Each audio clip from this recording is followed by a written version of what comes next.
গত ক্লাসে আমরা দ্রাব্যতা নিয়ে আলোচনা করেছি। আজকে আমরা দ্রাব্যতা গুণফল এবং আয়নিক গুণফল নিয়ে আলোচনা করব। অ্যালুমিনিয়াম হাইড্রোক্সাইডকে ভাঙলে আমরা কি পাই? অ্যালুমিনিয়াম 3+ প্লাস 3 অণু হাইড্রোক্সাইড, কেএসপি অথবা কেআইপি। কেএসপি হচ্ছে দ্রাব্যতা গুণফল এবং কেআইপি হচ্ছে আয়নিক গুণফল। কেএসপি আমরা যদি নির্ণয় করতে চাই কিভাবে করতে হবে? অ্যালুমিনিয়াম 3+, এইটার যে ঘনমাত্রা তার সাথে হাইড্রোক্সাইড এইটা যে তিনটা, এইটার ঘনমাত্রা গুণ করতে হবে। তাহলে কি এখানে যেহেতু তিনটা আছে তাহলে কি হবে? Hydroxide cube. সেম ভাবে কেআইপিও অ্যালুমিনিয়াম 3+ এর ঘনমাত্রা হাইড্রোক্সাইডের ঘনমাত্রা। এখন কথা হচ্ছে যদি কেএসপি এবং কেআইপি সেম হয় তাহলে এদের মাঝে ডিফারেন্সটা কি? এখন দেখো কেএসপি কিন্তু দ্রাব্যতা গুণফল। আমরা জানি দ্রাব্যতা সবসময় সম্পৃক্ত দ্রবণের সাথে কানেক্টেড, আর কেআইপির ক্ষেত্রে সেটা সম্পৃক্ত, অসম্পৃক্ত কিংবা অতিপৃক্ত সবার ক্ষেত্রেই কেআইপি হতে পারে। আমরা যদি NaCl কে ভাঙি তবে কি পাবো? Na+ তার সাথে Cl-। এখন Na এইটার ঘনমাত্রা যদি S ধরি এবং Cl এর ঘনমাত্রা যদি S ধরি তাহলে KSP টা কি হবে? KSP হবে S × S সমান সমান A স্কয়ার। সেম ভাবে ম্যাগনেসিয়াম হাইড্রোক্সাইডের ক্ষেত্রেও Mg কে কি ধরবো? S এবং OH মাইনাসকে কি ধরবো? Twice S। তাহলে KSP কি হবে? KSP হবে S × twice S square equal to 4S³ নেক্সটে এখন অ্যালুমিনিয়ামকে আমরা S ধরবো এবং যেহেতু 3OH তাহলে কি হবে? 3S। এখন এইটার ক্ষেত্রে KSP কি হবে? S × 3S³ equal to S × 3 27S³ equal to 27S⁴। এখন এই যে Al2O3 কে যদি আমরা ভাঙি তাহলে কি দুইটা Al পাবো এবং তিনটা O পাবো। এখন সেই জন্য কি S হচ্ছে 2S আর এইটার S 3S। এখন তাহলে এইটার KSP কি হবে? এইটার KSP হবে 2A² × 3S³ equal to 4A² × 27S³। এইটা হিসাব করলে আসবে 108S⁵। আচ্ছা, এখন আমরা শিখব কিভাবে এই আমরা কেএসপি একটা শর্টকাটের মাধ্যমে বের করতে পারি। এটা কি করতে হবে? এখন এখানে দেখব আমরা কি এএল আছে দুইটা, তার মানে কি কেএসপি হবে 2 এর উপর 2, 3 আছে অক্সিজেন তাহলে কি 3 তার উপর 3 সাথে এস, এমন কি আমরা এই যে 2 আর 3 এই দুইটা এখন যোগ করে দিব। তাহলে কি হলো? 4 × 27S⁵ আগেরটাই 108S⁵। এখন সেম ভাবে যদি আমরা এটা বের করতে যাই ম্যাগনেসিয়াম ক্লোরাইড তাহলে কি হবে? এইটার KSP কি হবে? M এখানে 1 তার মানে কি 1 1, এখানে 2 2 তার উপর 2 S 1 + 2 ইকুয়াল টু কি হবে? 4S³। এখন একটা ম্যাথ সলভ করা যাক। এখানে বলা আছে 25 ডিগ্রি সেলসিয়াস তাপমাত্রায় অ্যালুমিনিয়াম হাইড্রোক্সাইডের দ্রাব্যতা গুণফল 3.7 × 10⁻⁻15 হলে অ্যালুমিনিয়াম হাইড্রোক্সাইডের দ্রাব্যতা গ্রাম পার লিটার এককে কত হবে? এখন আমরা দেখি অ্যালুমিনিয়াম হাইড্রোক্সাইডের KSP কত? এটার KSP হচ্ছে 1133S1 + 3 27S⁴। এখন এটা কত দেয়া আছে প্রশ্নে? 3.7 × 10⁻⁻15। এখন এখান থেকে আমরা S বের করতে পারি না? 3.7 × 10⁻⁻15 ডিভাইডেড বাই 27 4। এইটা যদি আমরা করি তাহলে আসবে 1.08 × 10⁻⁻⁴। এখন এটা কিন্তু এসেছে মোল পার লিটারে, ঠিক আছে, কিন্তু প্রশ্নে কি চেয়েছে গ্রাম পার লিটারে। এখন আমরা যদি মোল থেকে গ্রামে নিতে চাই কি করতে হবে, আমরা জানি n = W/m। এখন আমরা যদি ডব্লিউটা বের করতে চাই তাহলে কি করতে হবে, n এর সাথে m গুণ করতে হবে। এখানে m কত,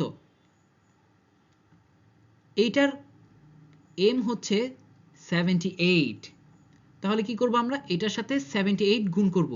এইটা যদি গুণ করি তাহলে আমরা পাই 8.424 × 10⁻³ গ্রাম পার লিটার।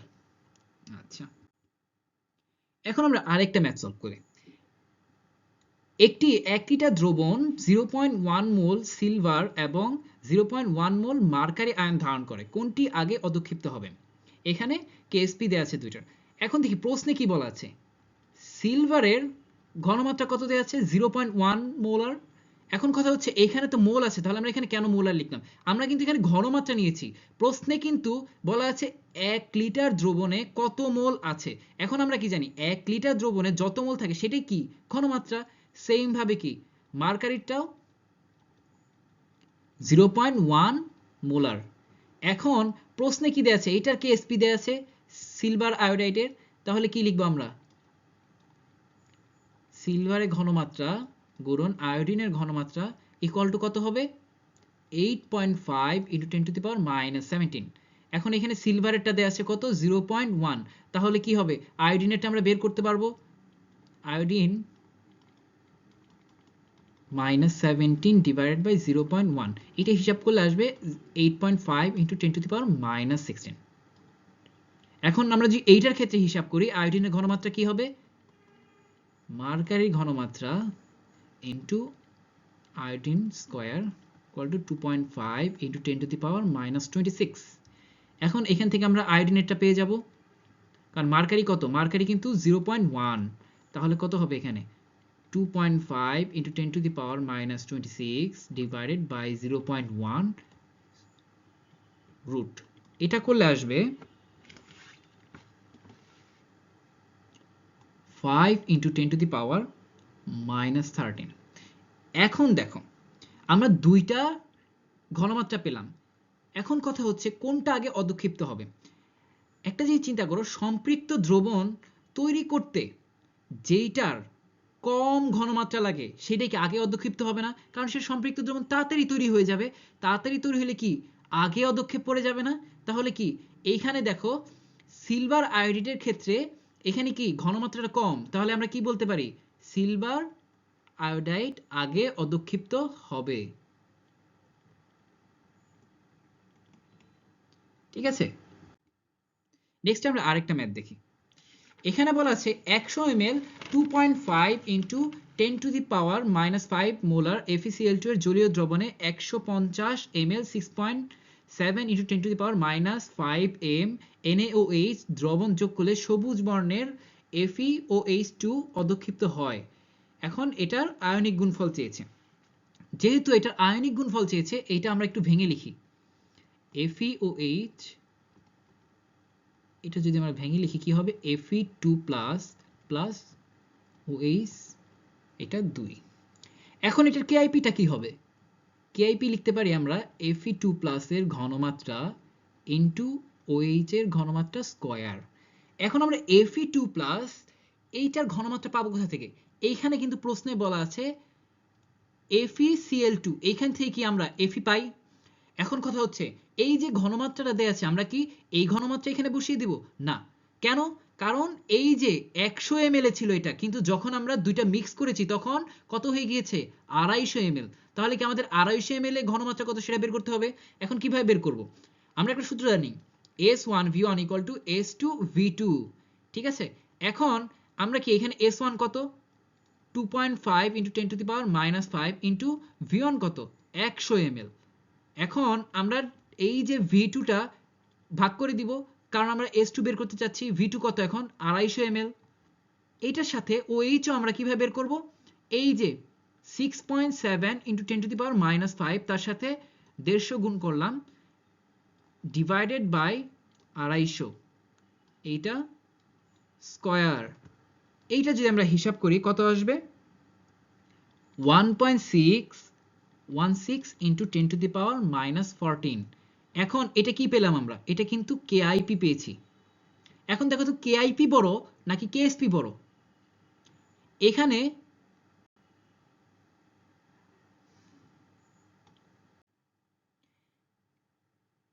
এখন আমরা দেখি অদক্ষেপ পড়ার শর্ত। আমরা একটু আগে কি দেখলাম? কেএসপি এবং কেআইপি। কেএসপিটা হচ্ছে সম্পৃক্ত দ্রবণে, আর কেআইপি কি? সকল দ্রবণে। এখন একটা জিনিস চিন্তা করো, যখন কেআইপি কেএসপির থেকে বড় হবে তখন কি হবে? সম্পৃক্ত দ্রবণ থেকে বড় হয়ে গিয়েছে, তার মানে কি? সেটা কি হয়ে গিয়েছে? অতিপৃক্ত। যখন অতিপৃক্ত হয় তখন কি হয়? অদক্ষেপ পড়ে। ঠিক আছে, এখন আমরা যদি চিন্তা করি কেএসপিটা এখন বড় কেআইপির থেকে, তখন কি হবে? তার মানে কি? এখন এটা কি? অসম্পৃক্ত। অসম্পৃক্ত হলে কি অদক্ষেপ পড়বে? না, পড়বে না। এখন কেএসপি এবং যদি কেআইপি সমান হয় তাহলে কি হবে? এইটা সম্পৃক্ত দ্রবণ হয়ে যাবে। এখন তার মানে আমরা কি বুঝলাম? অদক্ষেপ পড়ার শর্তটা কি হবে? কেআইপি অবশ্যই কেএসপি থেকে বড় হতে হবে। আচ্ছা, এখানে আমরা একটা ম্যাথ দেখতে পাচ্ছি। এখানে বলা আছে CaCl2 দ্রাব্যতা গুণফল 8.5 × 10⁻⁻17 হলে অদক্ষিপ্ত হবে কিনা। আচ্ছা, এখন এটা যেহেতু কেএসপি দেয়া আছে তাহলে আমরা এটা কেআইপি বের করি।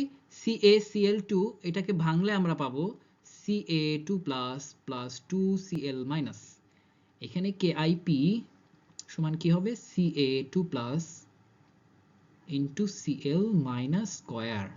এখন আমরা সি এর ঘনমাত্রাটা কোথা থেকে পাবো? এই যে এখান থেকে। এখানে সেম ওই আগের মতো S ইন্টু ভি, এই ফর্মুলাতে এখানে S কত আছে? 0.2 ইন্টু ভি কত? 30। এখন এটা টোটাল ভলিউম কত? 50 প্লাস 30 কত হয়? 80 ইন্টু Cl। এখানে কি হবে? Cl এর ঘনমাত্রা 0.3 ইন্টু ভলিউম কত? 50। এখন কথা হচ্ছে এইখানে ক্লোরিন কয়টা আছে? এখানে কিন্তু ক্লোরিন 3টা আছে, তাহলে আমরা কি করব? 3 দিয়ে গুণ দিব। ঠিক আছে, আর টোটাল ভলিউম কত? 80। এখন বলতে পারো যে এইখানে তাহলে আমরা কিছু দিয়ে গুণ দেইনি কেন?